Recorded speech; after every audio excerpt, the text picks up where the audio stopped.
Welcome everyone. I'm Asha Hans.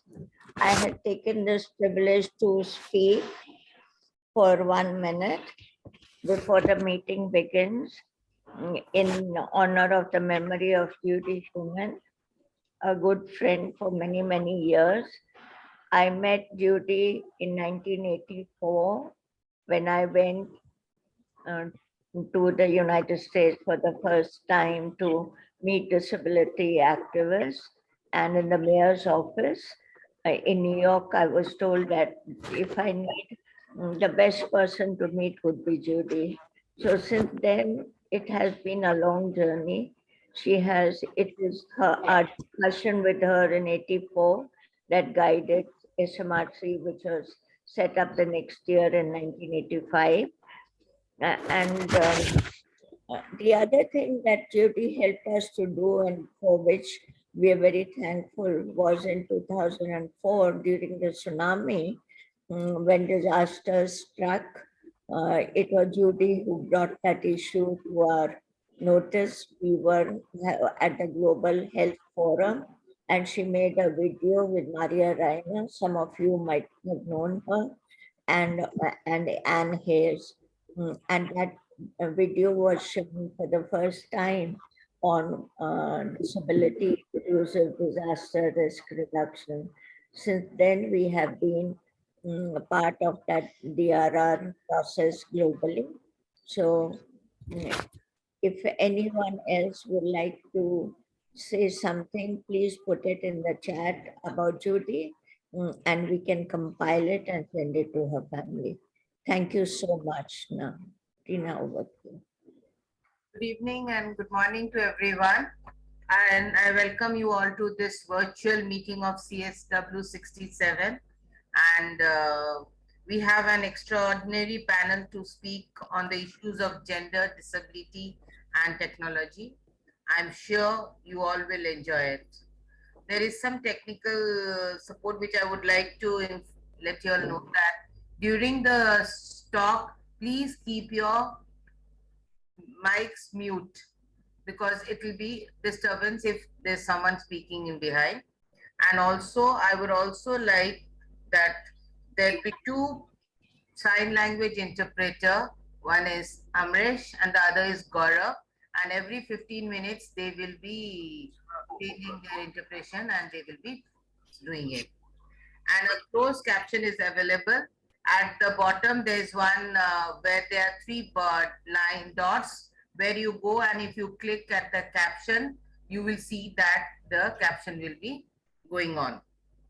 And there's also a small request that this is being recorded, and we'll be sharing with you the recording shortly. And then if you have some question, we request you to put it in the chat box. And also, if anything, you can also raise your hand.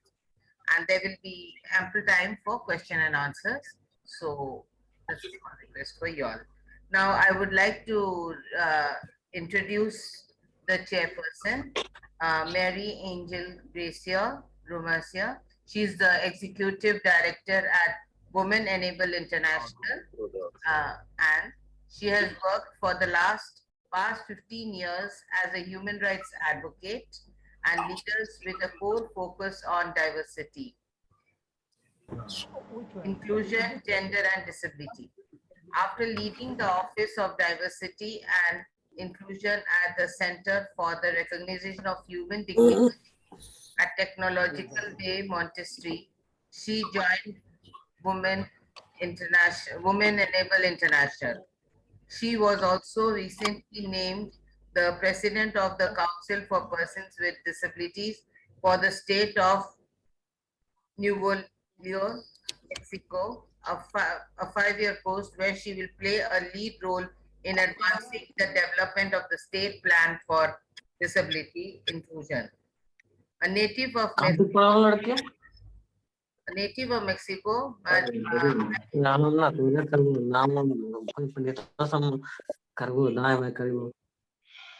please kindly mute yourselves. State Plan for Disability, a native Mexico, Maryangel is dedicated to lifting up the voices of community. As founder of Mexican Congress, a frequent Women Enable International collaborator, she established a national network of women with disability that centers the voices and lived experience of Mexican women with disability. Now I would like to ask Marian to chair the session. Thank you very much. I am very honored and excited to be being the chairperson of this panel. Over here, I have to say, Niluka, another, hold on, give me a second, like another.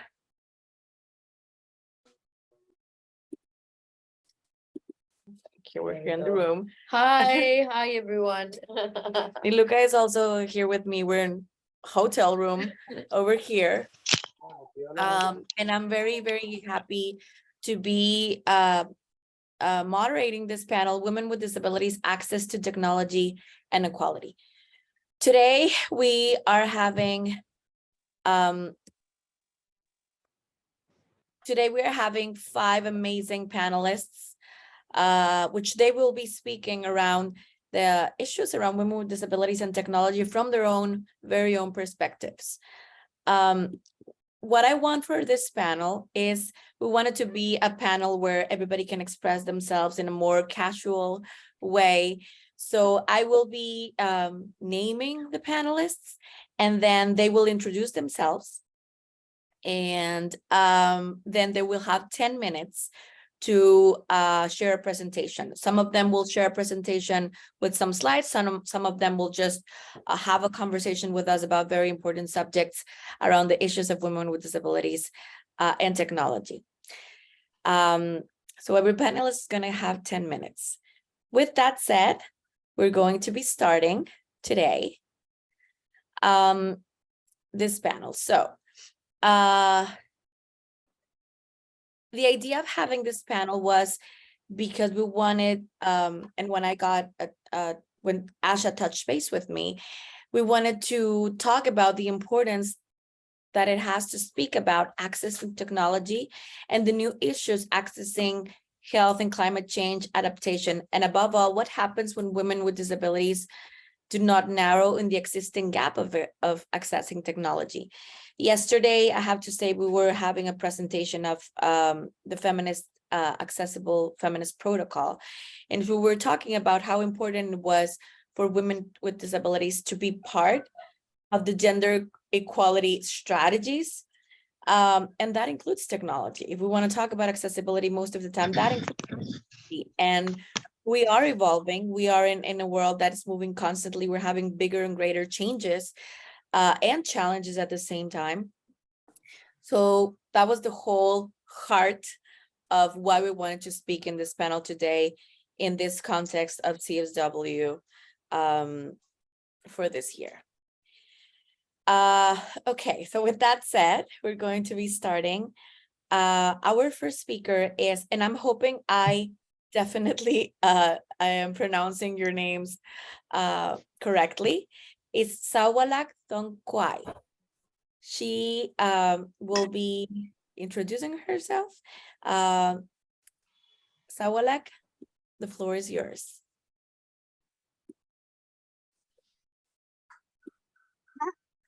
Can you hear me? Can you hear me?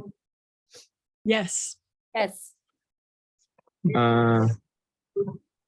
Good afternoon, distinguished participants.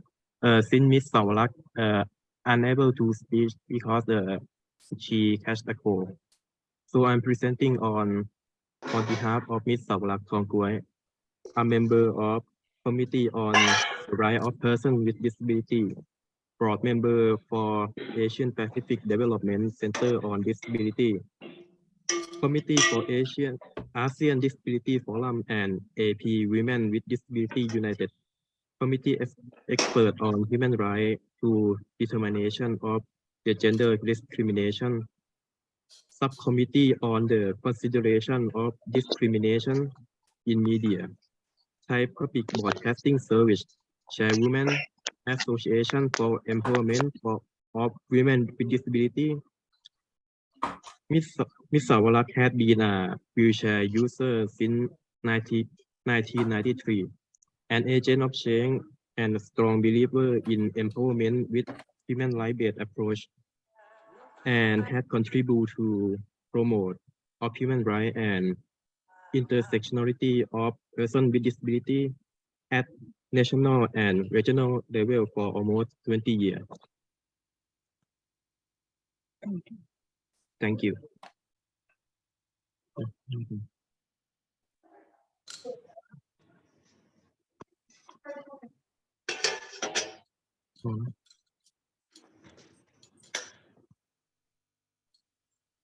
Thank you. Saowalak, you have 10 minutes for your presentation. Thank you.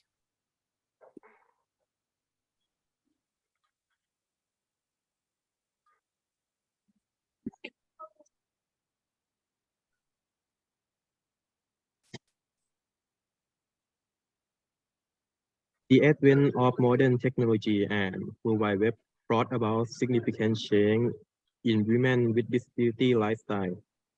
For too long, the exclusion and marginalization of persons with disability had been a human rights issue, as well as an economic issue for countries.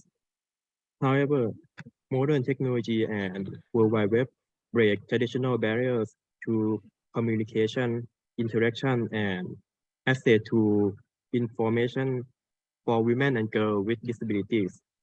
Accessible information and communication technology can level the playing field for women with disabilities across life domains, including health, education, employment, civil and political participation, financial inclusion, fair justice, and disaster and humanitarian management.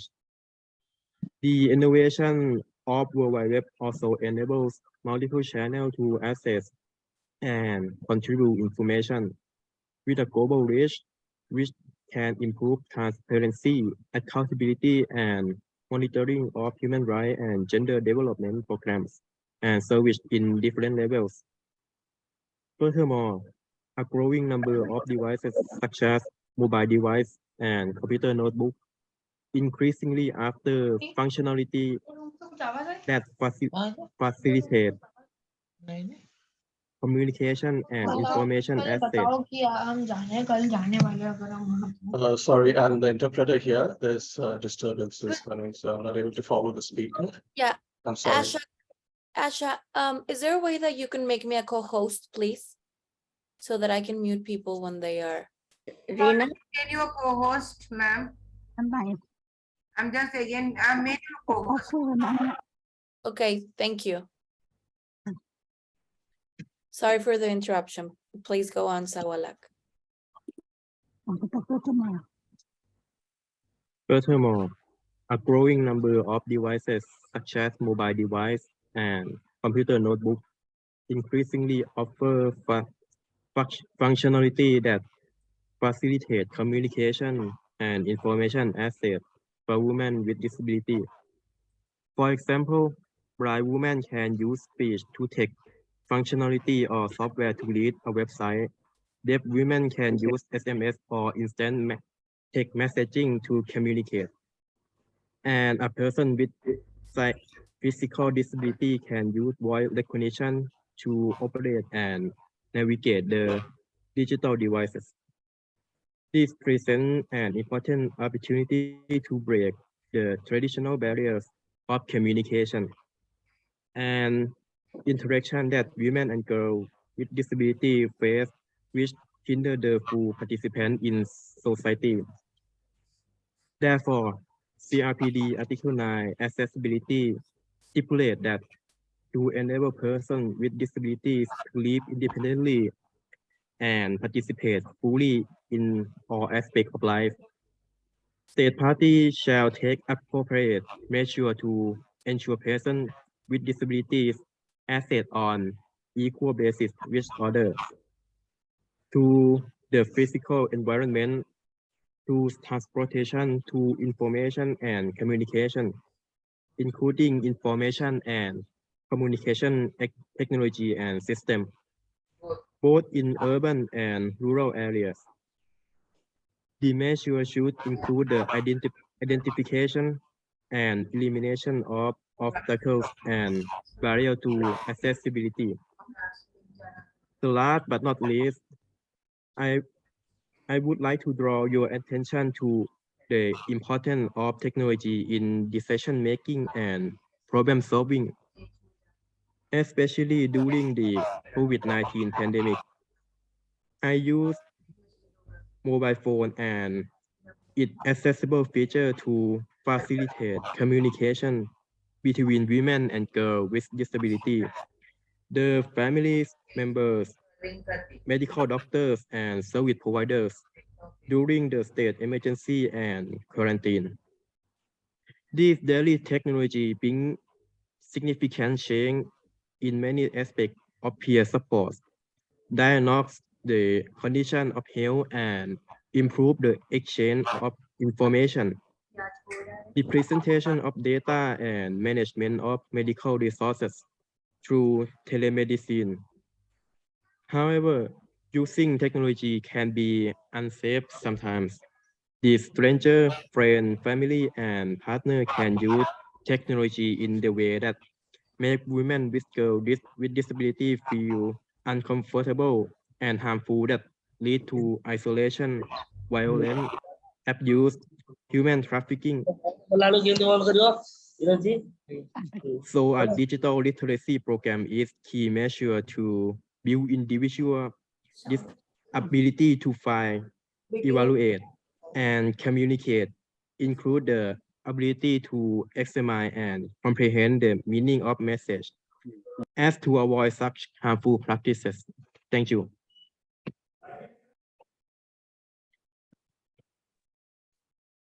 Thank you, Saowalak, and also thank you to your nephew for helping reading this space. I highlight three particular things that you mentioned that I think really important. Is the first one is how you highlight the importance of the tools and innovations to navigate for bigger participation for women with disabilities. The second is how is this also tied with the importance of access in every other aspect, which is very important as well. And the third one is how it can also be, we can see technology used for decision making and problem solving, and how you presented health as an example of it, for example, with telemedicine. Thank you for your contribution. I know that you will have to leave early, but for the rest of people in the panel, if you have a question, we will have a space to answer those questions later. So if you have a question for Saowalak, you can definitely put it in the chat room. And if she's still here, she will be able to answer. If not, we can definitely send the question to her, and she might respond later. As I said, once the panelists are done and they finish their presentations, we'll have a space for questions. Thank you so much for your presentation, Saowalak. Okay. So for our next panelist, I am introducing Debra Ruth. Debra, would you be kind enough to introduce yourself and then talk about, go with your participation, please.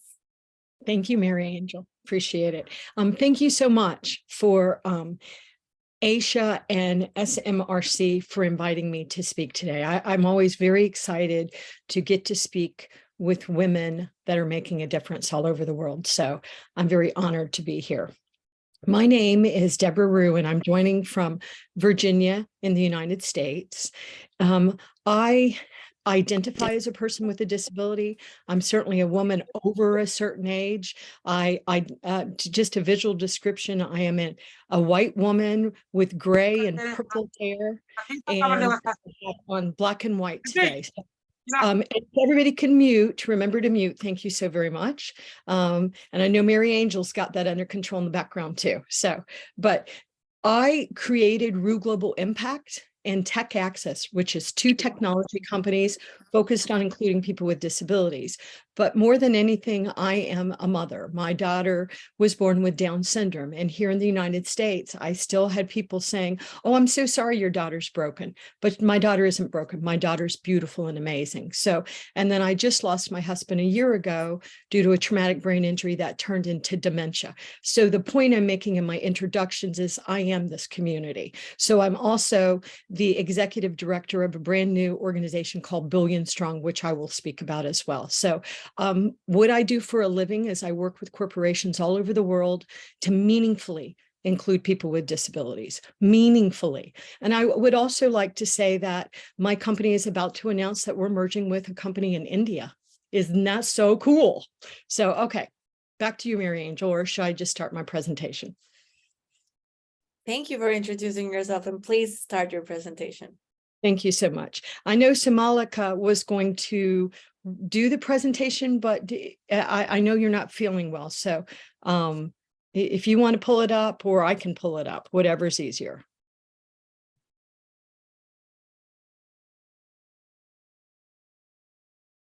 Okay, so I'm just going to, I think I can, I'm going to share my screen. And I'm going to show y'all how. Go Debra, ahead, Mary. they're asking us in the chat if we could slow down a bit for the interpreter. Yes, and if the interpreter will please remind me if I start talking too fast.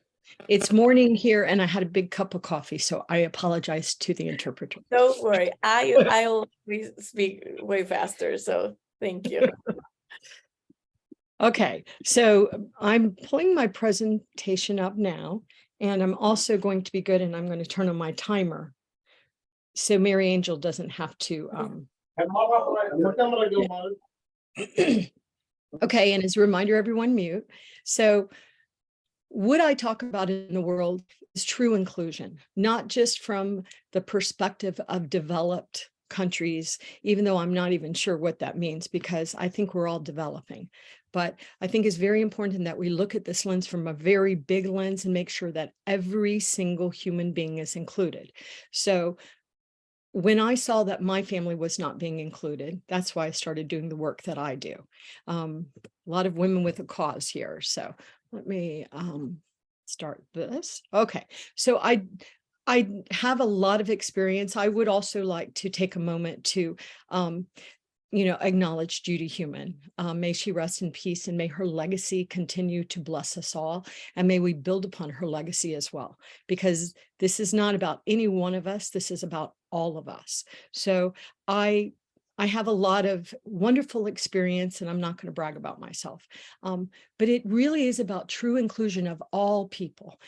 We have over 1 billion people with disabilities in the world. We know 1.3 to 1.7, and yet the reality is we know those numbers are much larger. But societal expectations, thank goodness, are dramatically changing. Medical advancements are allowing us to live longer and better. Technology changes our world if we decide to make sure we don't have the digital divide widening.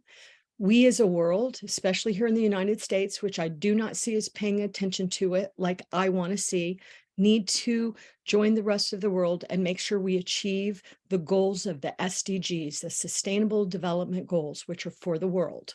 Once again, we need to reduce the digital divide, and we need to make sure that corporations that are so powerful in the world are definitely doing the right thing by society through their corporate social responsibility, their corporate digital responsibility. Also, it can be called ESG. I don't care what we call it, but it's time for us to focus on the people, not money. The disability stats are staggering all over the world, but we cannot assume that some countries have more people with disabilities than others, because we are everywhere. And it's really time to, I hope, proudly identify we are people with lived experiences with disabilities. So, and also remember that as we age, we acquire disabilities. My daughter was born with Down syndrome. She has an extra chromosome. But my husband He acquired a disability when a car hit him. So because the driver was drunk. So there was all these causations, and yet he was just a human being like everyone else. So it's very important to understand what the numbers are. But at the same time, I think we really need to come together and identify with pride. And so I created, along with some others, Billion Strong, and it is the world's first global identity organization focused on pride and bringing all of us together. So when I decided to do this, and I reached out to some gigantic corporations and I said, we've got to do this, but we can't do it alone. It can't just be US. It can't be Mexico. It's got to be all of us. So the first thing I did was I went and I got representatives from India. The next thing I did was I actually went and found representatives from China. We got some work to do there, but yet those are the two most populous countries in the world. And a lot of us are really putting our hopes on India, making sure that India will do a better job of leading going forward than, say, the United States maybe has. So it's about all of us coming together as accomplices and protecting each other and allowing each of us to really identify with what we bring to the table. I made Dr. Lamondre Pugh the CEO. He is a brown man living in the United States. He is a person with severe disabilities that requires around-the-clock caregiving. But let me tell you how brilliant this man is and how he looks at the world so differently and how those innovations really will enhance the lives of all of us, truly, if we really come together and start, dealing with some of these societal identity shifting that's happening. We've already been talking about them, the social pressures. Women, we are really tired of being left out when actually sometimes we're the majority. Right now, I think there are a little bit more men alive than women, but it's very close. We are not a minority. We actually are almost the majority. So we've got to stop treating some people like they don't matter. We also need to focus on independence and aging, and all technology has to be accessible. And that's what I do a lot of complaining about to these big brands. Oh, we're going to make it accessible later. Stop it. Make it accessible to human beings right now. So I'm actually doing a lot of scolding, but they're listening to me. So caregiver issues, accessibility, entrepreneurs with disabilities, we're taking on all these issues and looking at them from the intersections. As the speakers earlier were saying, we've got to look at all people, including women with disabilities. Oh, brown and black women with disabilities, brown and black women with disabilities that might be part of the LGBTQIA. I really don't care how an individual identifies as long as they are not discriminated against because they did that. So the world is changing for people with disabilities. Technology is giving us such hope, but it must be accessible. Must be accessible. The media is figuring us out. The brands are wanting to talk to us. I have pictures here of Teen Vogue showing a beautiful African woman with one leg. I have a Burger King commercial with a man with disabilities with Down syndrome. The brands want us to believe they're truly including us. They got a lot of work to do, but they're starting to listen to us. So societal changes are happening, but they cannot just happen from the US or the UK. It must be all of us coming together, making sure all voices are heard. And we must really look at where the real people lie and whether or not we're really making sure that they're being included. So I have some more information in this deck, which we'll provide to you, but I just want to say, please join our free movement, www.billion-strong.org. And we need country partners in all countries. We have country partners of organizations with persons with disabilities in over 100 countries now. So join this movement because we're stronger together. Thank you, Maryangel. Thank you so much, Debra, for your presentation. Something that I highlight is two things, how you do an emphasis of how important it is to have like different stakeholders in the process, how we are all like responsible, and how the focus should be on the people and not on the money. Because usually when we talk about disability issues, we talk about it from the capitalist producing system value, right? We value because we can produce, but if we cannot produce, then what? so that then we're not talking about us in a valuable way. So I think that was very, very important. And how important it is also to create community. I know you're the founder of the Access Chat, and you were talking about, Billion Strong. And so also that part, I think it's very important when we talk about technology and when we talk about, issues around people with disabilities, how important it is to create community. If somebody has a question for Debra, please think about it. We can start putting in them on the chat, but we'll have a space later to ask questions. Thank you very much, Debra.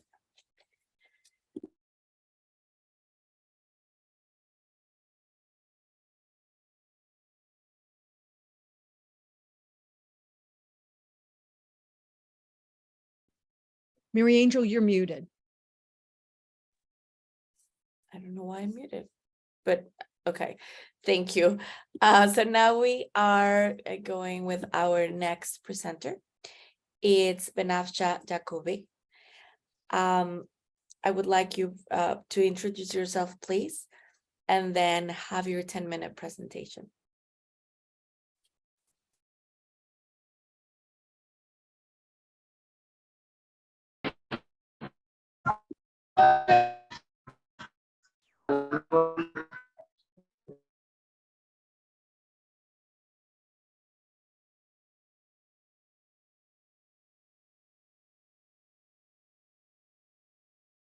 I think you're muted. Yes. She's talking. Benafsha, you are muted. Hello. We can hear you now. Okay. So once I wanted to turn off my NVDA, then you please let me know the thing is happening here, because I wanted to turn off my NVDA because I don't want to bother other people.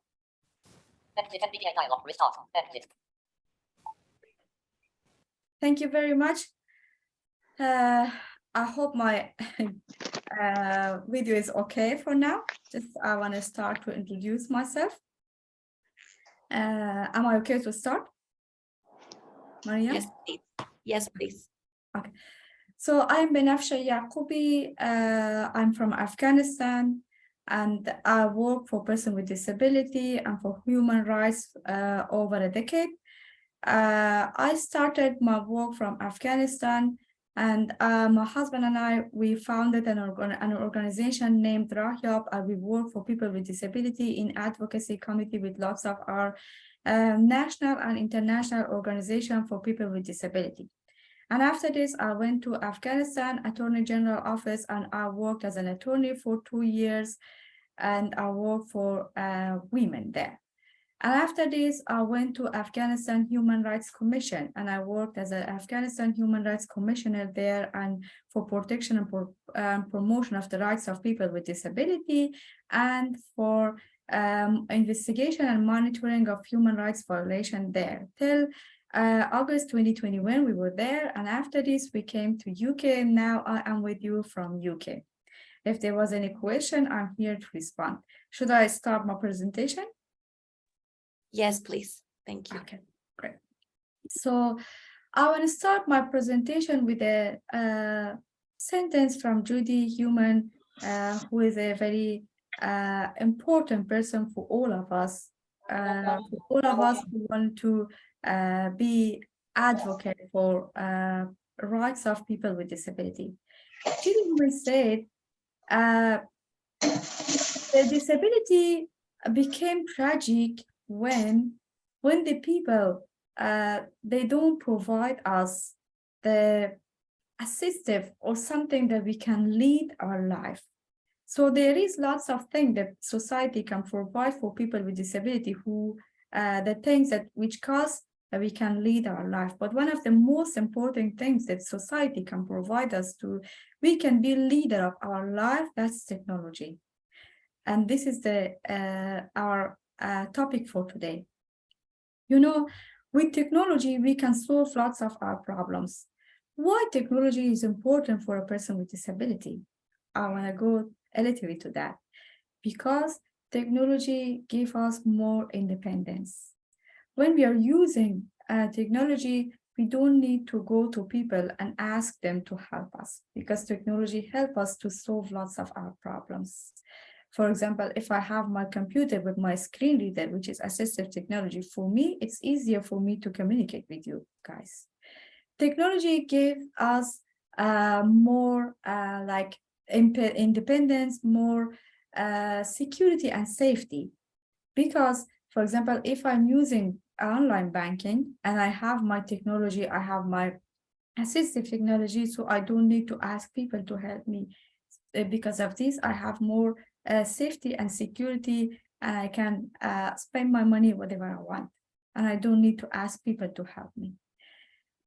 Technology gave us more power. So now I as a person with disability and as a woman with disability, coming from a traditional society like Afghanistan, I faced with lots of discrimination. I am not speaking about myself, just I'm speaking regarding lots of people who are inside the country, double discrimination that we are facing in these days, specifically because of being a female and because of being a person with disability. So if we use technology, we can have more power to raise our voice, to speak with lots of people around the world, to work with lots of people around the world. And this is very, very important for all women with disability, if we are with physical, mental, and sensory disability or other kind of disability. So that's very, very necessary for us to use that. But there is lots of gaps. There is lots of barriers. These days, we are running some, I'm giving you a very, very live example. Hope it's helpful. So we are running an online class for our people with disability inside the country. For some of them, they have access to technology, at least to computer, to internet and things like that. But sometimes it's a bit difficult even they have their computer, but it's difficult for us to communicate with them. Why? Because there is lack of electricity. Most of people, they don't have electricity enough to use their computer, and they don't have internet. That's another difficulty. Or most of them, they don't have the computer. For example, there is one computer for 5 people. It's very difficult for them to use all of them. So I have some suggestion. The suggestion is we all, as Debra said, we all can stand beside each other, hand to hand, shoulder by shoulder, and we work for people who are mostly in very, very underdeveloped and dangerous countries, and they are in shortage of everything. Even they have lots of barriers to have their, for example, hearing aid. They don't have their glasses. They don't have the very, very simple thing that it is simple for lots of countries, but it is very difficult for them. So just I'm here to say we are here together, and we can work together to think about their rights and think about how can they have access to technology, which is very, very important and vital for all people with disability, specifically for women with disability, and specifically, again, I want to remind, for women with disability, those who are living in an underdevelopmental country like Afghanistan and like other countries in the world. And I am sure we can do lots of things together. I'm very grateful from Hannah, SMRC, and all people who are involved in this amazing program, and I'm grateful. It was a pleasure for me to be with you, to speak with you. If there is any question, please ask me now, because I have to leave you after some minutes and I have to go to another event, which is again regarding women here in London. Many, many thanks. Thank you very, very much, Benafsha. I highlight a couple of things, and you said that technology allows us or gives us 2 things. The first one is it allows us to be leaders as people with disabilities, especially women, and it gives us independence. But technology also gives us more power, especially for women, the way that we can raise our voices in these digital spaces how we connect with others. And yeah, definitely the biggest challenges there are like, how can we make people have access to technology, especially in underdeveloped countries or rural areas or rural spaces where sometimes electricity or connectivity, it's a thing where sometimes there is no internet, sometimes people don't necessarily have access to devices to be able to connect or to use this technology as a way of supporting our lives and make it more independent. So thank you for your participation. If somebody has a question, they can put it on the chat.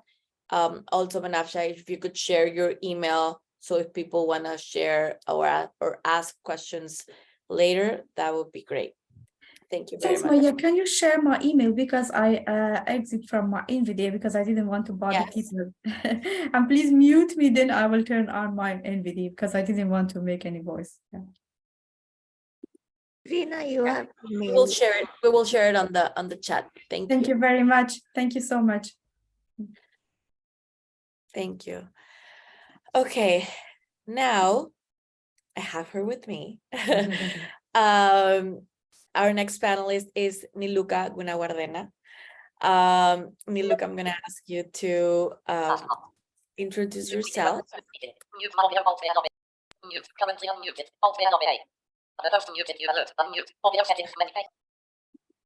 Muting her. Ready. Okay. I'm going to pass it to Niluka. Hi, everyone. Thank you so much, Maryangel, for hosting me today in your room. We are joining you from New York City this morning. I am Niluka Gunawardena. I am from Colombo, Sri Lanka, and I am a woman with multiple disabilities. At the moment, I'm wearing a black dress with purple flowers on it. I have dark brown skin, dark black hair, and I'm wearing pearl earrings. It's early morning here, and it's lovely to connect with all of you from different places. And as others have mentioned, really the loss of Judy Human to the disability community worldwide, including for a lot of us in the global South. Judy was really a beacon, like a lighthouse of a woman, you know, who set the way and set the path for many of us, who really showed us what women's leadership in the disability movement is about. So hers is a great loss, but she's also a great inspiration for me to persist and to persevere and to dream big. So really thinking of her and remembering her today as well. I work as a lecturer and a faculty member at several universities and institutions. I also work as an independent disability consultant and an advisor for a couple of organizations of persons with disabilities. I enjoy the work that I do, and I'm happy to join you here today on this panel. May I go ahead? Yes. Okay, great. So I think when we look at what the previous speakers have mentioned, it is really clear that digital technology, especially with the advent of the internet, has really changed the game when it comes to accessibility for persons with disabilities. There are so many more new opportunities, especially with mobile technologies, smartphone technologies, where you don't need to have access to very high-cost devices to access digital technology. That has really been a game changer. But I want to today look at it from a global South perspective, like to take a bit of a reality check to see where we are at the moment in our current status quo. And there is a fantastic study that has been conducted by GSMA along with UNICEF, looking at the use of internet and other digital technologies by women and girls with disabilities. And the stats are a bit alarming because we assume, right, a lot of us with that privilege, even now, this is a Zoom conference, it's a Zoom panel, that people have access to this. But when we look at the ground situation, for example, in India, only 5% of women with disabilities have access to a smartphone or smartphone technologies. Similarly, a lot of women with disabilities in this study felt that smartphone technology, digital technology was not particularly relevant to them. And a lot of that came down to illiteracy, and especially a lack of digital literacy. When we talk about literacy in general, right, the literacy rate for women and girls with disabilities is just 1%. So you can even imagine, what the digital literacy for such women are. So again, looking at our privilege and looking at also what the reality is in a lot of countries. Digital technology, as some of the previous speakers said, are also forms of assistive technology and a low-cost form of accessing assistive technology. So for me, for reminders, for medication reminders, for tracking my moods, all those things, which are assistive technologies are accessed via the mobile phone. So things are easier, but the question is this the case for all of us? We went through the COVID-19 pandemic, and that was also a game changer because more of us got online to access education, employment, to access communities, and to network. So yes, in that sense, now digital technology has become even more prominent in terms of how it connects us and how it also links us to our employment and community.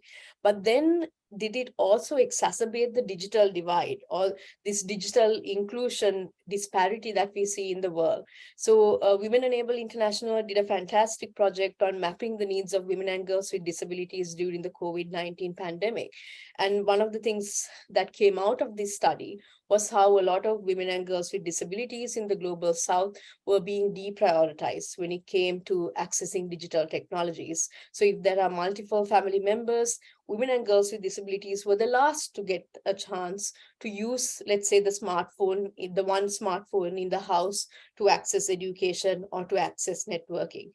Similarly, we look at the high levels of poverty and just this whole act of owning a smartphone. Like I said earlier, only 5% of women with disabilities in India have access to even a smartphone, leave aside laptops or iPads or anything more complicated than that. So if ownership is limited, if affordability is an issue, if lack of income is an issue, there's this high linkage between this digital divide and global poverty that we need to keep in mind. So then what is our responsibility to, as in the Sustainable Development Goals Agenda 2030, to ensure that no one truly gets left behind? Because what we're seeing is that these kind of global changes can lead to more and more people getting left behind in the process. Currently, in my home country of Sri Lanka, we're going through an economic crisis. And again, it's in these crisis situations, in these humanitarian emergency situations that we really get pushed, and it really reveals what our priorities are as a society. So a lack of electricity to charge devices, like the previous speaker mentioned, is very much a reality for a lot of people in Sri Lanka right now. And that is especially the case for women and girls with disabilities. According to a UNICEF study in 2021, women and girls with disabilities are most likely to not receive care, food, health care, assistive devices, and access to education during emergency situations. So how can we make technology, especially digital technology, work for women and girls with disabilities in these situations instead of marginalizing them further? So again, looking at my home country of Sri Lanka, those who do have access to technology have really used it to mobilize and to respond meaningfully to this crisis. So I know, for example, a women's organization, an organization for women with disabilities called V for Rights, during the pandemic and even now during the economic crisis, have really tried to connect with other women, especially in rural areas, through mobile phone networks to identify what the shortages are in communities, and then to raise funds to provide those goods and services, especially when it comes to sexual reproductive health rights and services, and also when it comes to menstrual products and services, to identify what the needs are and then to appropriately respond to those needs. So these kind of innovative solutions have also come up because of the existence of digital options and digital technologies. The other thing that we really need to look at is digital technology as a form of assistive technology. Like I mentioned earlier, it is a very important form of assistive technology in my own life, my smartphone, right? I rely on it for a lot of measures through which I manage my disabilities. But according to the WHO, only 10% of people who need assistive technology has access to assistive technology. Now, what is going to happen to that 90%? And how can we bring in digital technology to address that digital technology, assistive technology gap? And when we take our phones, one of the previous speakers, I think it's Debra, who mentioned about technology for all of us, right? Bringing in universal design. If we can have universal design of all technologies, starting from very basic mobile phones that have features that enable all of us to be more engaged, participatory, and proactive, then that in itself can create a big difference. So for example, a lot of us, whether we have disabilities or not, might choose the speech-to-text software, the text-to-speech software, the font enlarging features of our phones and our mobile apps, and that can create a difference. The GSMA said the 4 main reasons why women with disabilities are likely to have less access to digital technology, in addition to affordability, are gendered norms. And this we can see among women as well. For example, in India, I'm using the statistics in India and not Sri Lanka, because in Sri Lanka, we don't have the stats. So there is also a gap there, right? The access to data and disaggregated data in our countries. And so, for example, in India, only 23% of women in general have access to mobile phones, of which only 5% of women with disabilities have access to mobile phones. So this idea that mobile phone technologies and digital technologies are not necessarily relevant to women is something that we need to look at. The other thing is the lack of digital literacy. A lot of people in this GSMA study, half the people in Pakistan who were interviewed didn't even realize that mobile phone technology was relevant to their lives.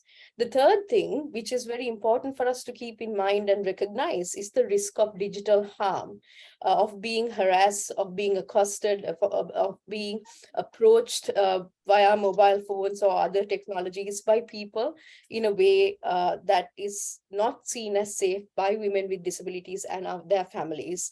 And so how do we address these concerns? And the thing with the Sri Lankan example from a global South perspective is now there are more young feminists with disabilities, young women who are great allies of the disability movement, who are coming up with apps to counter these challenges. So for example, in Sri Lanka, there's a new app called Delete Nothing that is accessible for women with disabilities as well, to report any mobile or online violence or harassment that they may feel. There's accessibility apps that are coming up looking at access to sexual reproductive health rights and services. So really a lot of innovation happening in the global South. So this is not really all gloom and doom, but this is just to say, okay, where are the gaps? Where are the avenues for advancements? And how do we ensure that no one gets left behind in this process of accessing digital technology for equality, especially for women and girls with disabilities? So back to you, Maryangel. Thank you. Thank you so much, Niluka, for your wonderful presentation. Some things that I highlight is that how interesting it is that we know that there is like a digital divide and gap between, like, you know, in general with people with disabilities, but particularly when we add the element of gender. Like, how is it that girls and women with disabilities don't have access to the devices, to the actual technology or the pieces to actually use the technology? And at the same time, how that is directly linked to the lack of other access to our rights in general, and how it connects. For example, the fact that we don't have enough disaggregated data when it comes to people with disabilities and gender. The fact that most girls and women with disabilities and some people with disabilities don't have access to their sexual and reproductive rights or menstrual health. How is it that digital tech is used as, you see it as assistive tech, but only 10% of the people who need it have it. So, and it's directly linked definitely to when it comes to gender. So these are very important insights that they hurt to listen to, but something to think about. So thank you for that. If somebody has a question, please think about it, and we will have some questions at the end of this panel. Thank you, Niluka. Okay, and now we're going with our last panelist, Ruth Mkutumula. I hope I'm saying it okay. Ruth, are you here? Yes, I'm here. How do you pronounce your last name? Mkutumula. Mkutumula. Okay. Yes, thank you for being please. here with us. Please, I'll give you the floor to introduce yourself and then start your 10-minute presentation. Thank you for being here. Well, thank you very much, beautiful ladies, for this very important meeting. And I know they are not only ladies, but also gentlemen. I really welcome you to this meeting. I'm really glad and happy that I could really participate in this meeting at the CSW. So Ruth Mkutumula is a woman with partial visual impairment. And basically, I'm from Malawi, and I'm the director for Disabled Women in Africa, an organization or a network, umbrella network for women with disabilities that was founded way back in 2002. And it was founded with a vision to ensure that women and girls with disabilities are able to enjoy their rights, they are able to influence their destiny, and are free from any gender and disability-based discrimination. So basically, I am an African Black woman and a human rights activist, and I have been involved in advocacy work at national level, regional level, international level, working also with the police, the judicial systems, health actors, and other key stakeholders to ensure that women with disabilities are really enjoying their rights. So my presentation today is going to really focus on the perspective of Africa in terms of women and the digital world. So I'm going to share my presentation on my screen.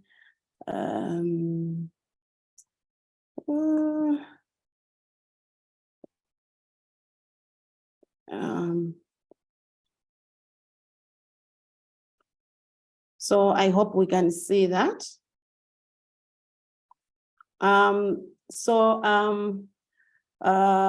For me, I think first of all, I'm just going to appreciate the challenges that are already there. That is just to add on what some of the previous speakers have already given.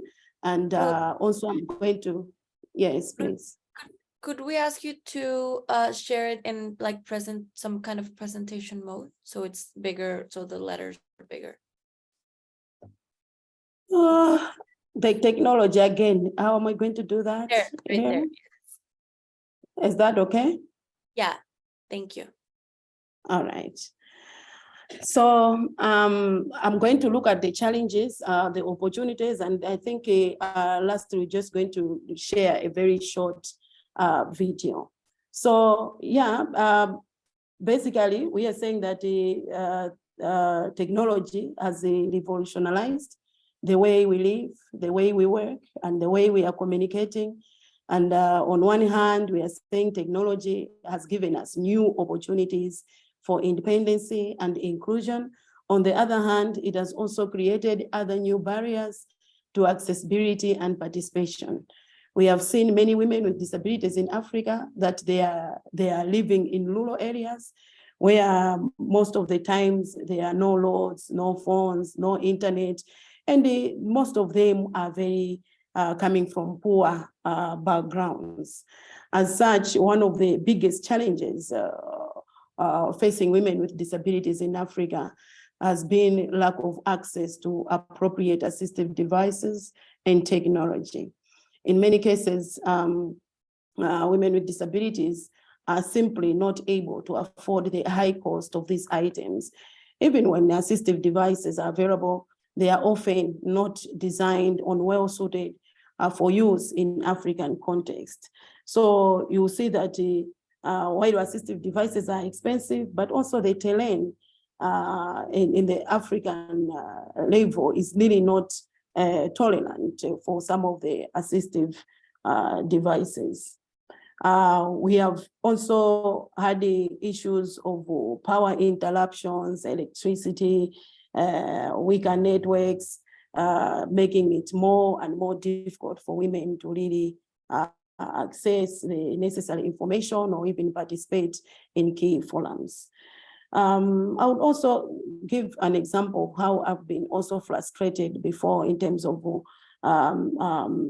technology. For instance, some of the meetings that you would attend, they would not give you in advance, especially myself with difficulties with eyes, and you find that most presentations are not in the accessible format. You find it difficult to actively participate than if maybe such things were considered.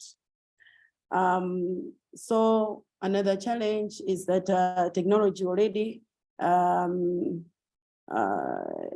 it gives social exclusion. So we are saying that women with disabilities often, they are left out on important conversations.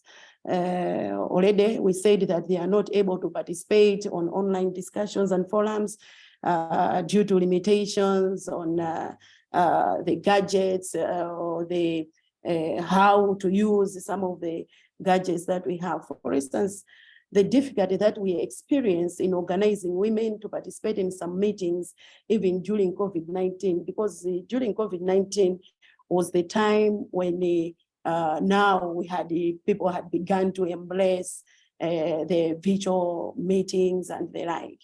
So being women in rural, it's really been very difficult to achieve that.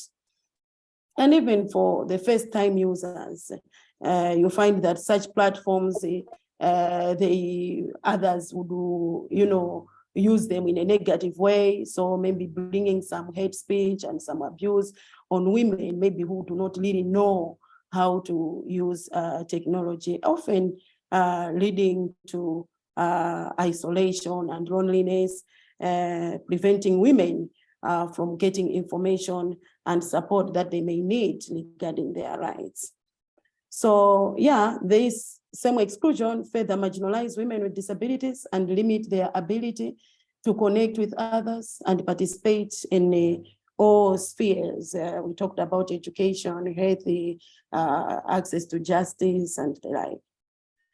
But despite all these challenges, there are also many inspiring stories of women with disabilities in Africa who are using technology to change their lives for better. With more inclusive design and greater access, we hope that even more women with disabilities will be able to realize their potential and make a real difference in the world. If I talk about the impact of technology, there is no doubt that technology is having a positive impact on the lives of women with disabilities in Africa. It's been opening up new opportunities and empowering them to lead fuller and more independent lives from the mobile phones, the apps. They really providing essential information and services, like the way the previous speaker mentioned that, okay, you're able to, access your health needs and the like, some apps that are being developed to support the women. So we feel that technology has got really potential to help women connect and use the information they have to advance their well-being. Africa generally is a continent with rich history and culture. For centuries, its people have been known for their resilience and strength in the face of adversity. And so today, we have many women with disabilities that are in the rural, that are facing various challenges, but despite that, they are really trying their best to overcome such challenges. But I also see opportunities that are there. So for many women with disabilities, access to technology can mean the difference between isolation and inclusion, poverty and empowerment, because now women are able to participate in the global economy, some key discussions that concerns their communities, their nation. They are able to participate in education initiatives and healthcare. And also technology is really helping also to break down some of the barriers to social inclusion and the equality. They are using technology to really connect. So I'll give an example whereby like at DIWA, we have had most of our members who are in various African countries. For us to really connect or to have interface meetings, it's not really easy to mobilize resources and be able to meet and discuss issues or advocacy work. But with technology, we are able to convene some key meetings, helping women voices to be much stronger and visible in the society.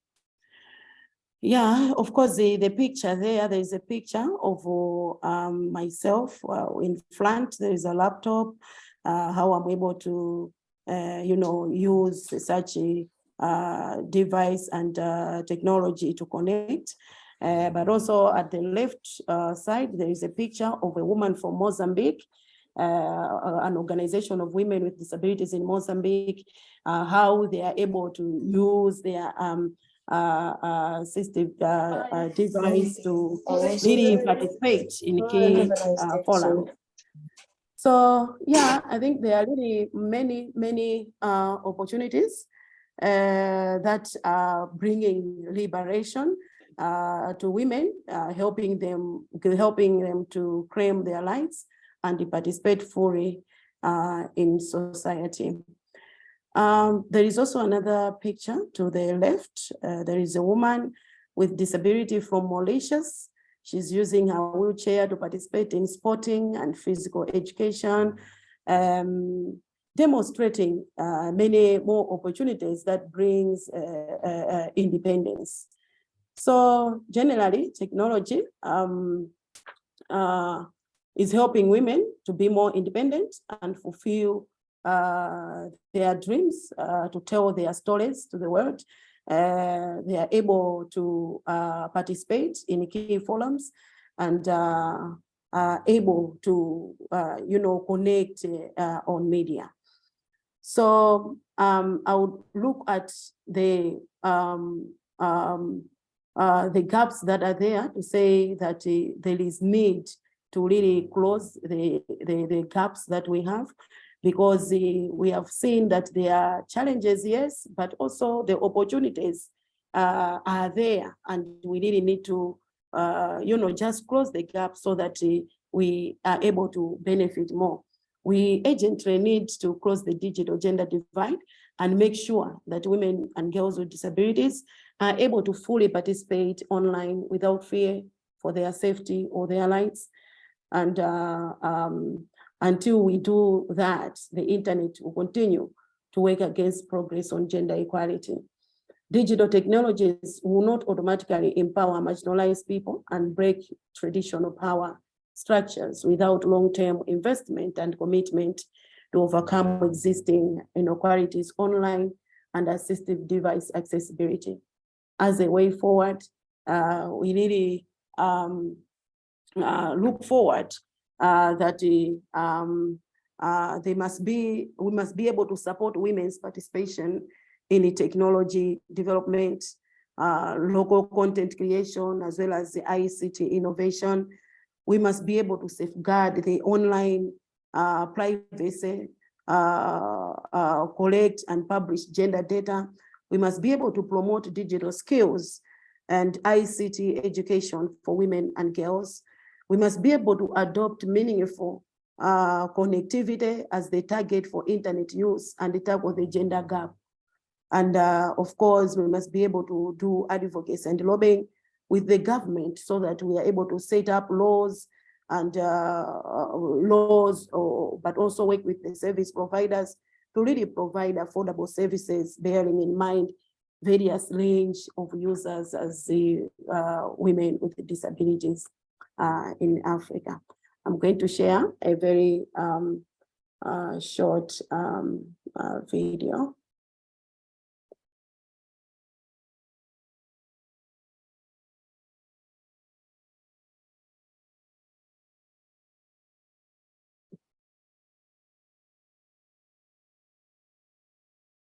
Okay.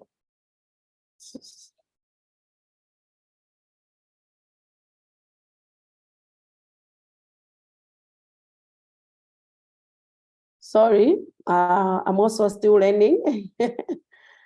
Okay.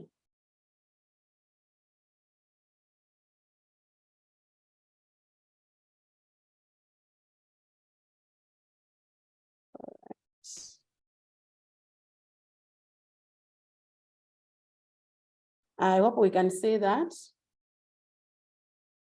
Okay.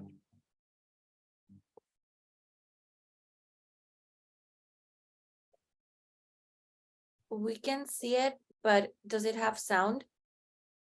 Yes, it's giving me sound here.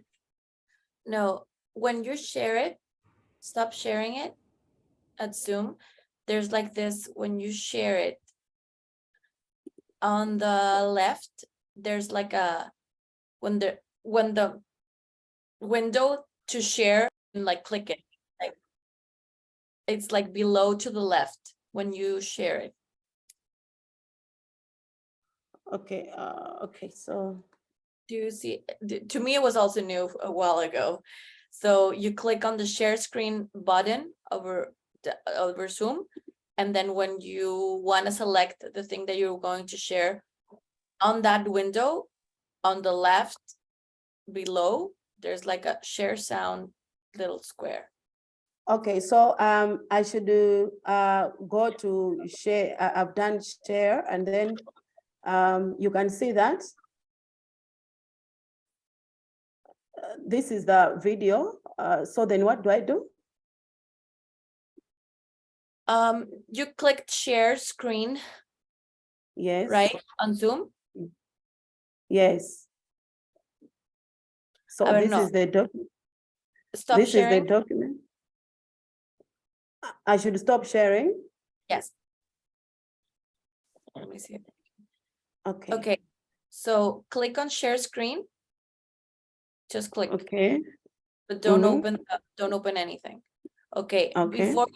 Before you open or you select the thing that you want to share, on that window that you just clicked on, below there's like this little square that says share sound. Oh, yes. Below. Yes. Click that. Yeah. Yeah. And then now click on the thing you want to share. Okay.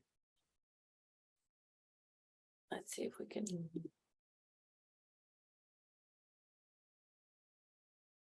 Oh, it's not gonna. Yeah.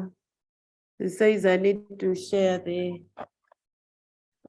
Yeah, I don't think it's gonna let you. A ver.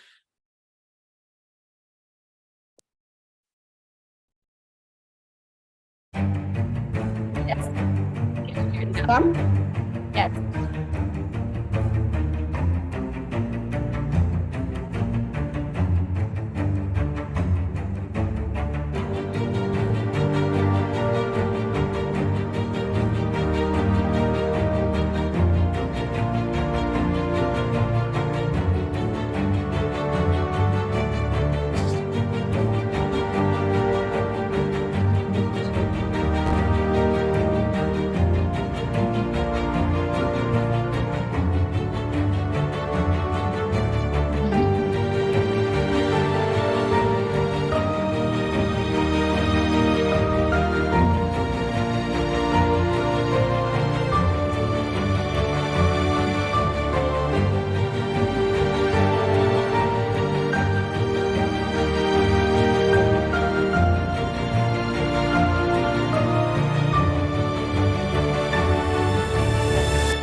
Yeah, thank you.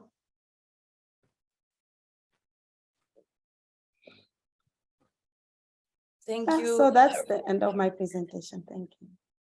Thank you very much, Ruth. I highlight a couple of things that you had an amazing presentation. I a couple of things that how the access to technology can be the difference between isolation and inclusion in many ways, in many spaces, because it can be a tool for liberation, as you mentioned, and I love the way that you phrased it, for accessing everything, not only assistive device, but also like technology gives us the opportunity to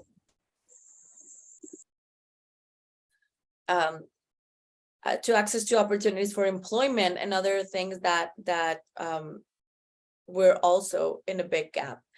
There is a big gender divide in technology, and I think all of the panelists have mentioned this.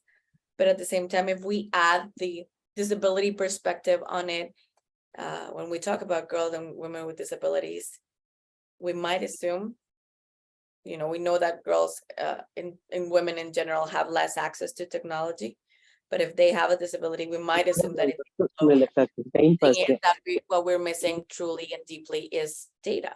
We've also mentioned like the gender data particularly will definitely help us figure out more.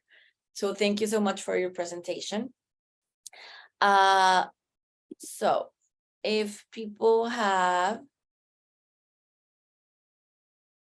questions, looking at the chat, if people have any questions, please put them on the chat. I will start asking a couple of questions that I prepared for the panel. We have Niluka, Debra, and Ruth with us at the panel. I mean, right now to answer our questions. So I would say, and this is an important question. So we talked about how we are all responsible in creating like this access with technology. We have like a different stakeholders, not only the government, but companies, but civil society, but particularly for governments.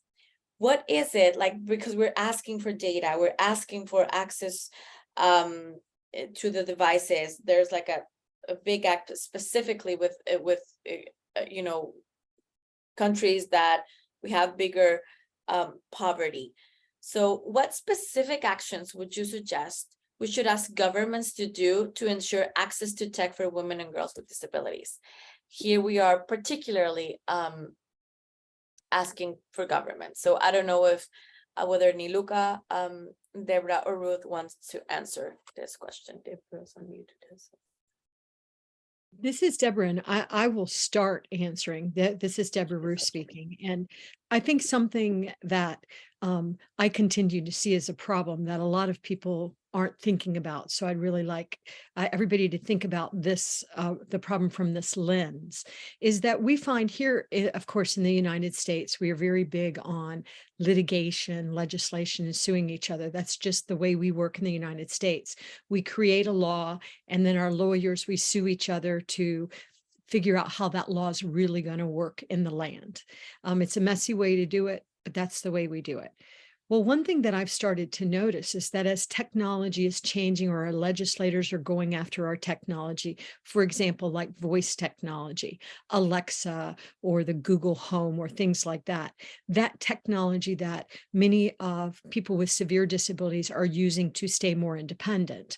We're finding that the legislators go to the disability community and they say, do you have any concerns about this law? It's not going to hurt you or anything. And they're like, oh, no, that's fine. When in actuality, it would definitely hurt our community. So we are saying to legislators, make sure that the groups that you go to supporting and speaking for people with disabilities actually understand how all of this technology works. So I would like to say to all of us in the community, we all need to get better to understand all of these nuances and how the technology works, or we are going to accidentally continue to leave ourselves behind. But I would also say that to governments, and I do say that to governments, you need to make sure that you're listening to the groups that represent all of us, not just groups from the US, not just from the UK.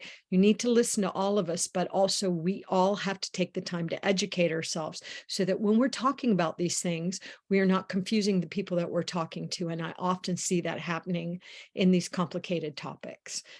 So I'm probably didn't answer that all the way, but it's just something that I'm concerned about.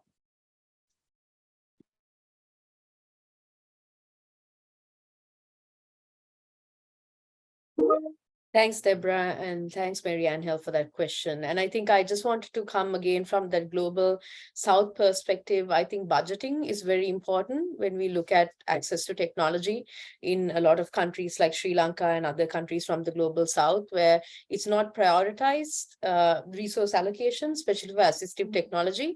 And one of the reasons I see for that is that there's a very charity-oriented view towards disability, right? So it's like, at least in Sri Lanka, some popular person or minister just donating wheelchairs to people, and these may not be like, even very functional wheelchairs, just very kind of like hospital-based wheelchairs that people are supposed to use to lead an independent life, which is not viable. So really not looking at assistive technology through that charity perspective, but rather capacity perspective, and also really having greater aspirations for the lives of persons with disabilities.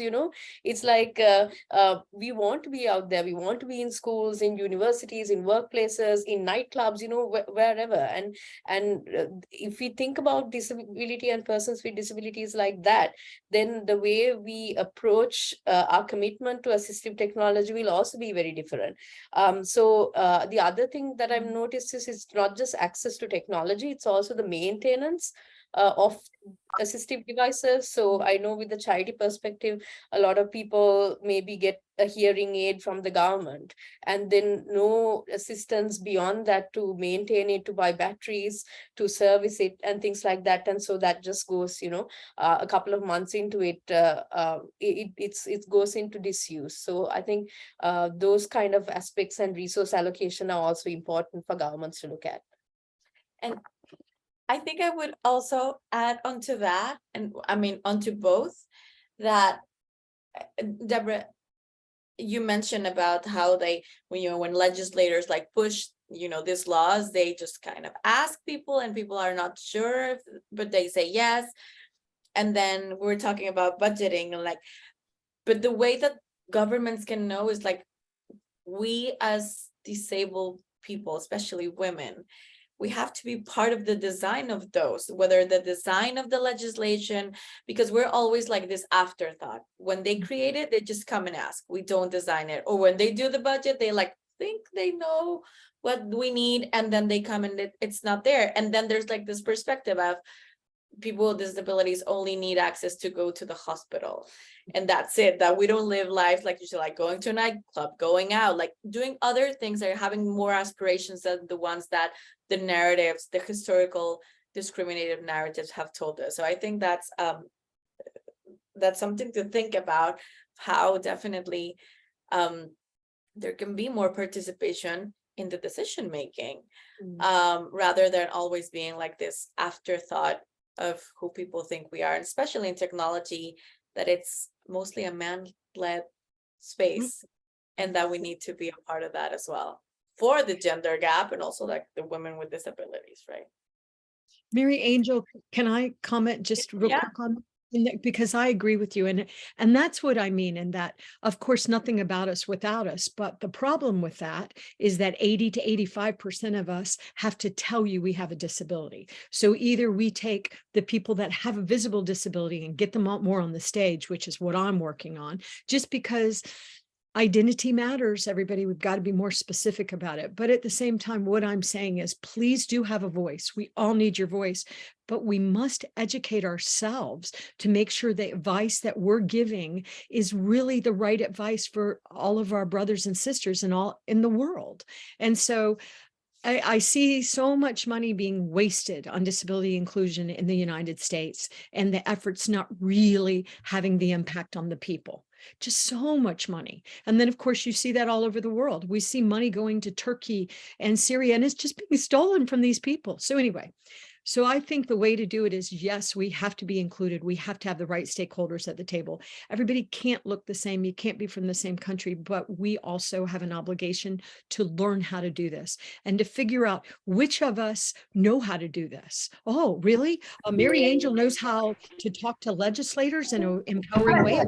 Let's get Maryangel on the stage. I think we just have to right now really stack the deck in our favor if we really, really want to have global impact. Sorry, Maryangel, back over to you. No, thank you. And that was great. Thank you, Debra. I think we have a question from Dharma Prasad Das. Hello. You have a question for the panelists?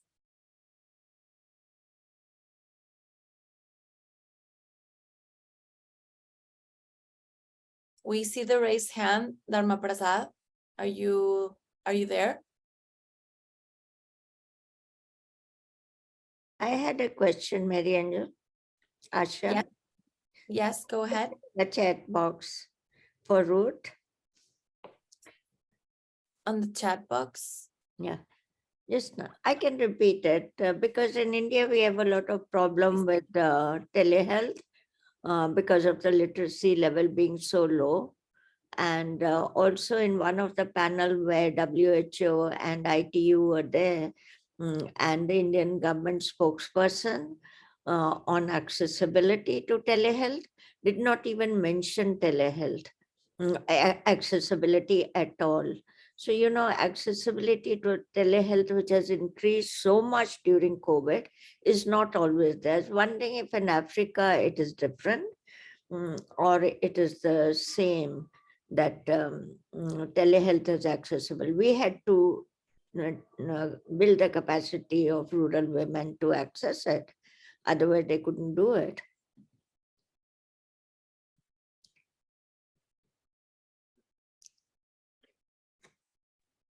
Maryangel, is that question directed at me? It's for Ruth, really, if she can tell us something from Africa, but if you know Cool. something in Debra, you can. No. Well, let's hear from Ruth. Well, I don't really understand the question. I thought it was more like a comment, so I don't know It wasn't what the question is. What I want to know, Ruth, is are you using telehealth in Africa in a large way that we are doing in South Asia, in India, etc.? So telehealth would mean some of the apps that are designed to give information on health. Now what is happening is that instead, since the health services were not available during COVID, so Yes. people used to go make videos, or the doctor comes online, or on the phone also you can get. So what happens is that everyone doesn't have phone. Most people with disability don't find it accessible. So we've had that problem in India. I don't know if anyone else, Debra, maybe Yeah. you heard something that how you're solving this issue. Well, okay, but just to chip in, with Malawi, I haven't heard anything like that. Maybe it would be maybe some other students, maybe they'll just design a certain app just to give a little information here and there, but not really something that people would really say there's this that is reliable that they can really use. So women were still traveling from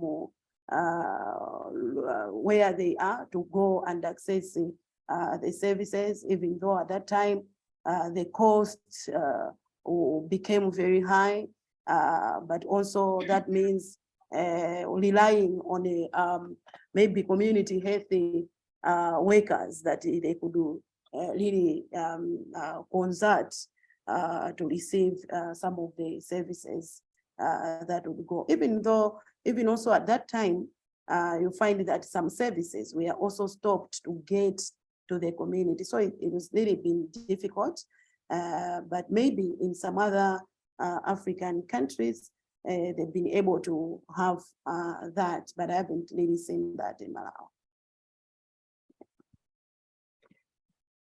And this is Debra, and I will just step in because that is something we're very concerned about. We want to make sure that telehealth, digital health, whatever you're calling it, is accessible to everybody. We are actually, Aisha, continuing to see some real innovations coming out of Africa, especially out of West Africa, Kenya, and things like that, with the way that they're using their mobile apps. We are having a lot of discussions at the UN level of making sure that everybody, once again, is included in these conversations.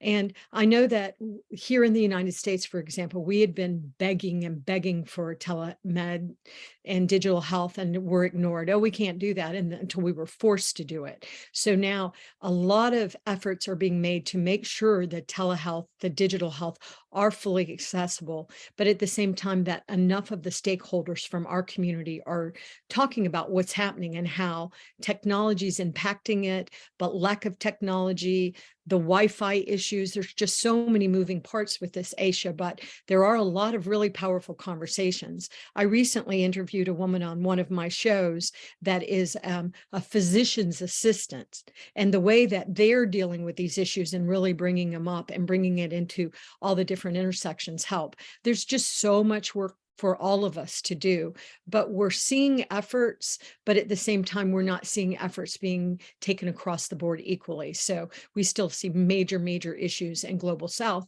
but at the same time, we're seeing some interesting innovations coming out of the Global South that the rest of the world can benefit from.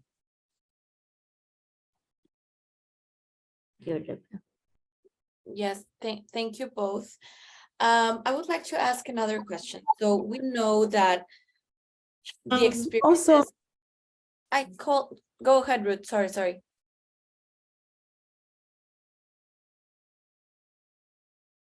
Go ahead, please. I think you're muted. Ruth, you are muted. Ruth? oh,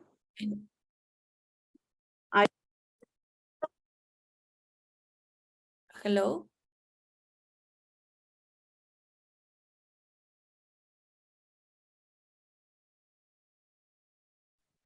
Ruth, you sound muted, but I don't think you are muted. She's not muted. But we can hear her.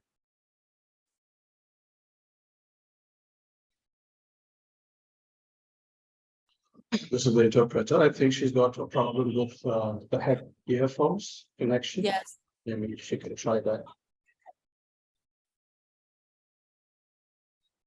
Because we cannot hear you anymore, Ruth, and you're not muted. I heard you a bit. I think it's like a kind of like the connector of your headphones. Maybe you could, because we were hearing you perfectly and now we're not.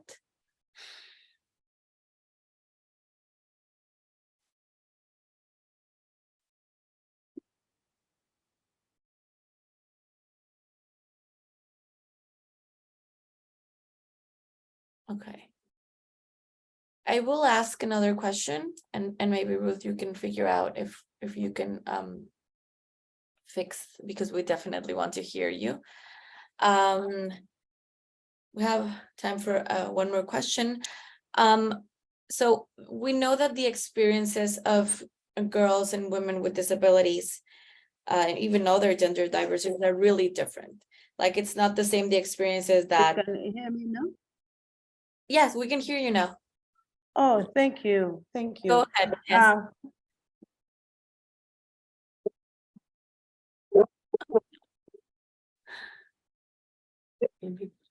Turns the video off. We're losing you again. So maybe if you turn the video off, we heard you. A ver. Could you please speak? It sounds like we can't really hear you well. I don't know what's happening. No, she's on mute. Okay, could you unmute? And maybe we can hear you now. Okay, you will just write. Okay. All right. Do an advocacy work.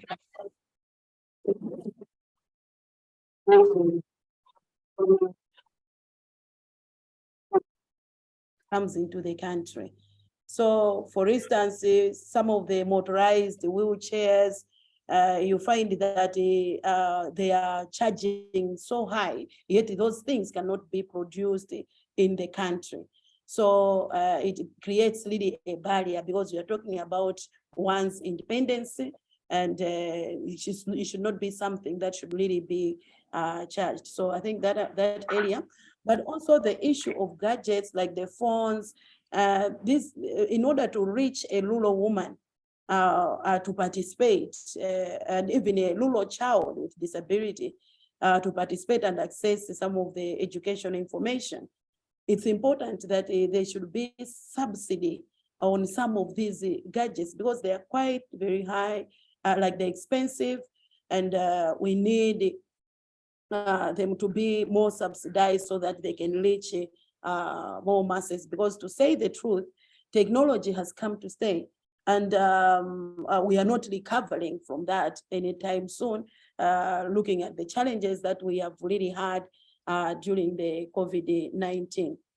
And even the same on even assistive devices, it's also important as the states that they must be able to empower local manufacturers, that they must be able to produce some of the assistive devices so that the cost can really be affordable using local resources.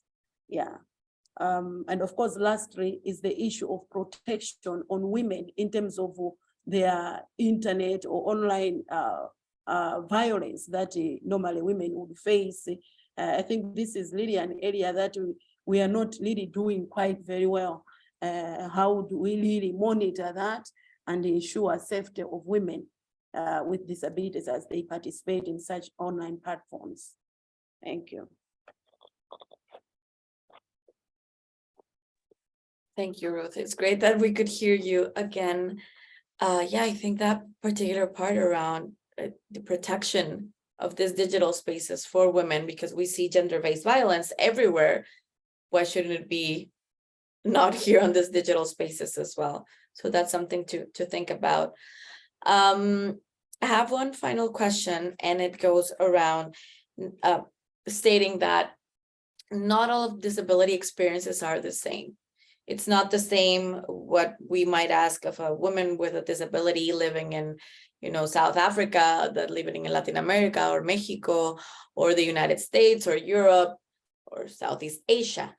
But at the same time, with our identities as well, like it's not the same what women of color with disabilities live, Black women, that white women, or somebody who has autism, or somebody who has a physical disability or more visible disabilities than the ones that. So intersectionality plays a great role into what we see as the gaps in access and technology, especially the gender gap with the lack of data that we have. So I would want to ask you what role or what influence or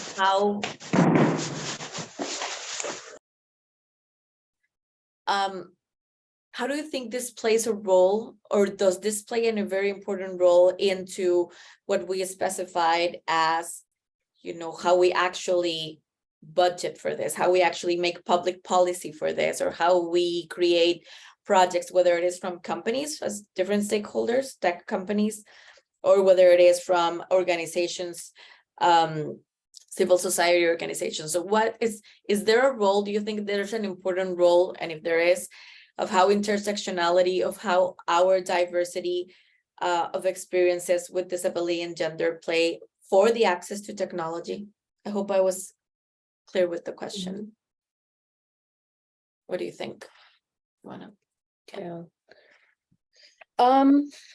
Yeah, I think that's a really good and relevant question, Maryangel. And I think part of it is given that specific individual experiences are so diverse. I mean, if you're talking about assistive technologies and assistive devices, you have like a whole spectrum of impairments, and then the need for those technologies can also be very different. And like Ruth mentioned earlier, some of those technologies may be more affordable than others, especially in a global South context. And how do we address those kind of disparities when it comes to affordability and access? And the other thing I think is also during the whole session, like I could hear the impact of poverty, the impact of gender, the impact of the rural-urban divide, and so many other factors that also kind of feed into this access to technologies and assistive technologies and digital technology in general. So I think that really does need to be brought into the discussion, because it's not like digital technology, let's talk about that in a vacuum, and we can't silo that discussion, because there are all these other underlying and also interconnecting factors that determine both access and availability. And like I was just thinking of that AAQ framework, availability, accessibility, appropriateness, and quality that we always talk about when we talk about assistive technology, which are then informed by all these other sub-factors as well. So I think I personally feel that it's important for us to bring that into this discussion. Thank you. Yeah, I mean, we've been hearing a lot about, through all the panel, like you said, everything around the different contexts that we have, and then the the layers that make it even more difficult for the access. So I don't see any other question. I just see a comment that says, Kadim says, Debra well said, the world and global leaders in disability movement also need focus on people more than money and slogans, because except a small proportion of the majority of people with disabilities, especially women with disabilities, have no access to assistive devices and access to technologies yet, a dream for them. Request is for all to focus on people with disabilities and needs by identifying and rethinking the global focus. Thank you. So with this, we're closing the questions. I would just like to ask Niluka, Debra, and Ruth, in 1 minute, what do you feel? How do you feel? What you're taking from this panel, or what questions do you have that you're taking from this panel, so that we can close with that? So maybe, Debra, we could start with you in a minute. What are your conclusions? I mean, it's hard to have conclusions in a subject that is, we know it's well open, and we know what the challenges are, and we know how complicated the layers to actually solve it is. But yeah, whatever you want to tell us as a conclusion in this last minute. Well, the conclusion, and sticking really tight to that 1 minute, is that we have to do it together. It cannot be us and them anymore. It can't be the global north first, we have to do it together. And I believe the more we get the global south's voices heard in this, the more that we all win. So that's why I created with others this identity organization. It's free, but we need investors to find us. We need employers to find us. We need governments to support us and include us. We've got to do it together. And the best way to do it is have a really big voice and make sure our young people with disabilities are being included, make sure the right people are getting on the stage, not only people that look like me, but actually people that live with disabilities in the global south. So I think we all have a role to play, but we got to do it together. Thank you, Maryangel. Thank you very much, Debra. Ruth? Thank you very much. I really appreciate this meeting. I've gotten away with so much awareness, and I think for me, what we really get out of this is that there's a lot of positivity. There is a lot of positiveness around the technology and assistive device. That if we really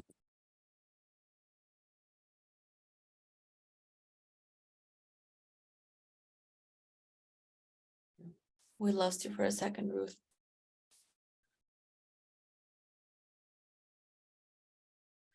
Ruth, they're asking in the chat if you could put your email on the chat so that people can contact you, please.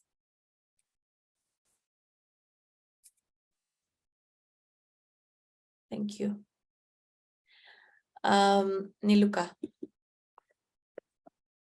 Yeah, thanks so much, Maryangel. And I think it's been such a great panel, and it's given all of us a lot to think about. For me, the first thing that came into mind when you asked this question was leave no one behind.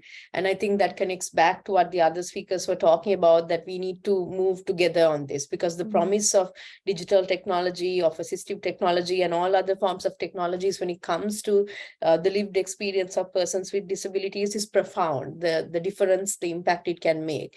But what we see is all these existing disparities, and how do we then bridge those disparities and move forward as more of a kind of global force. How do we also look at innovation, like Maryangel, you mentioned it, I think, which includes women and girls with disabilities, persons with disabilities, from the design process onwards. It could be the design of technology, design of policy, design of budgets, and to have that be a truly inclusive process, I think, is another major point that kind of struck me during this conversation.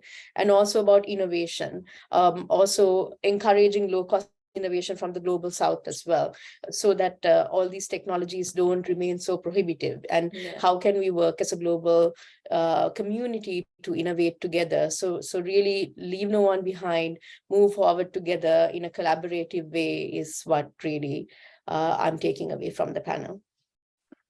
Oh, thank you. I just have to say this was a very, very powerful panel, very powerful conversation. Very enlightening of how, there is this gender gap in the access to technology, but at the same time, there's like this big disability gap into accessibility and all of our involvement in decision making, which is very important. So I want to thank all of our panelists today, everybody who connected to this conversation. Thank you. This is very important, and we need to keep on pushing these conversations in many spaces. Right now we are the context of CSW, but we need to keep on pushing these conversations, because the more visible that we are, the more visible that we do these conversations, then the more we can act onto those changes. So I want to thank you, Asha. I don't know if you want to close this panel. From my side, I just want to say thank you to everybody. Thank you to everybody who connected, who are here, for your very thoughtful presentations. And thank you, Asha. I'll leave it.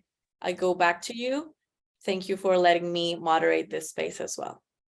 Rina? Yes, Message. I thank everyone, especially Maryangel, for moderating the program, and for the lovely presentation all the panelists gave. And I thank both the sign language interpreters who continuously have been doing the program for the people. And also I have a special, and I also want to inform you that the recording of this program will be available on our Facebook within a day or two, and also there will be on within a week I will put it on the YouTube, the recording of this program. So those who want to access it can also access it from there. And also in the chat box, I have mentioned that if anyone wants any of the thing, they can inform me on my email so I can send it to also. And I once again thank all of you all and all the participants who have taken out time and have joined the program. Thank you very much, everyone. Thank you, everyone. Nice Thank to meet you.